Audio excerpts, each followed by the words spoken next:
की अर्थव्यवस्था इन दिनों भारी दबाव में है। लोग महसूस कर रहे हैं कि उनकी थाली पर दबाव है और उनके पूरे जीवन शैली पर दबाव है। घर चलाने का प्रेशर है, महंगाई बढ़ रही है, पेट्रोल डीजल के दाम बढ़े, उसका असर पूरी अर्थव्यवस्था पर पड़ा है। भारत सरकार ने कोई ऐसे ठोस उपाय नहीं किए कि आम आदमी को इससे राहत मिलती।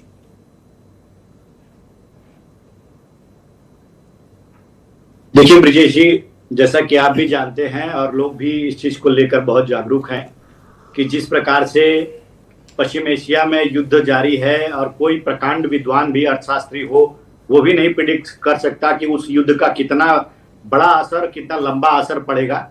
और वो असर सारे देशों पे, वस्तु स्थिति यही है कि सारे देशों पे पड़ा है। हाँ बिल्कुल हमारे देश पे भी पड़ा है, लेकिन हमने महंगाई को कभी बेकाबू नहीं होने दिया। हमने तमाम जो है स्टेप्स उठाए जिससे कि महंगाई को हमने कंट्रोल करने का काम किया, आम आदमी की थाली को महंगा होने से रोकने का काम किया हमने। आपने देखा कि अगर आप तुलना कर लें अन्य देशों से तो हमारे पड़ोसी देश में ही देख लीजिए, श्रीलंका और पाकिस्तान जैसे देश हैं, जहां पे बांग्लादेश जैसे देश हैं, जहां पे महंगाई जो है इस समय 28% से कहीं ज्यादा है, लेकिन हमारे देश में अभी भी 4% से महंगाई कम है। क्यों कम है? कि हमने तमाम जो है नीतियां अपनाई है उस महंगाई को कम करने के लिए। पहली चीज तो हमने पेट्रोलियम प्रोडक्ट्स में 10-10 रुपए की एक्साइज ड्यूटी में छूट दे करके और वो महंगाई का जो प्रेशर आने वाला था उसको कम करने का काम किया हमने।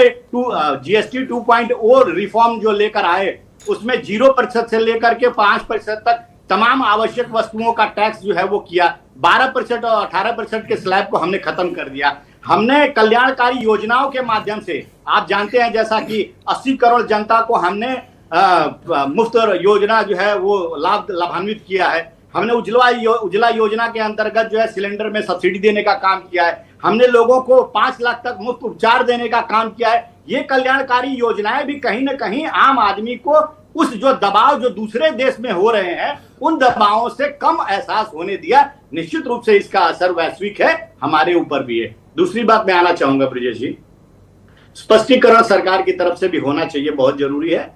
जो अफवाहों का बाजार बहुत गर्म और सरकार को बदनाम करने की कोशिश की जाती है। देखिए जिस प्रकार से कहा जा रहा है कि हमने अपने सोना को जो है गिरवी रखने का काम किया, यह भारतीय जनता पार्टी की सरकार है और 47 टन सोना जो है यही कांग्रेस की सरकार 1991 में गिरवी रखी थी। हमारी सरकार में 880 मैट्रिक टन मार्च 2026 में भी था और आज भी 880 मैट्रिक टन हमारे पास सोना है। ये आरबीआई ने भी क्लियर किया। और एक चीज बता दूं मैं आपको, विदेशी मुद्रा भंडार में सोने की हिस्सेदारी जो है और बढ़ गई है।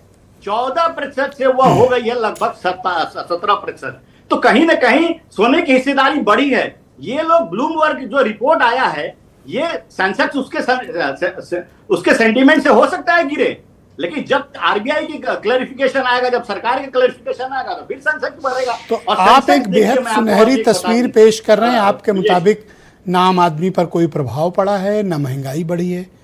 तो ये मीडिया रिपोर्ट्स जो आ रही हैं और प्रधानमंत्री जी के पूर्व आर्थिक सलाहकार जो मीडिया में बड़े बड़े लेख लिख रहे हैं, क्या आपके अपने लोग भी झूठे हैं? देखिए हमारे लोग, महंगाई बिल्कुल जो है उसका असर मैंने पहले भी आपको कहा कि महंगाई का असर हमारे ऊपर भी है। पेट्रोल के दाम, गैस के दाम बढ़े हैं थोड़े, लेकिन अगर आप कंपेयर करेंगे, तुलनात्मक दृष्टिकोण अपनाएंगे, दूसरे देशों से अगर आप अपनाएंगे तो निश्चित रूप से हमारे देश में महंगाई बेकाबू हमारी नीतियों की वजह से, प्रधानमंत्री जी की नीतियों की वजह से बेकाबू। धन्यवाद रत्नाकर जी, कृपया हमारे साथ सर बने रहिएगा। लेकिन जैसे मैं इस पर चर्चा को आगे बढ़ाऊंगा। वैसे ही पेट्रोल डीजल के, गैस के दाम आप देखिएगा घटना शुरू हो जाएगा। ये प्रदीप भाटी जी में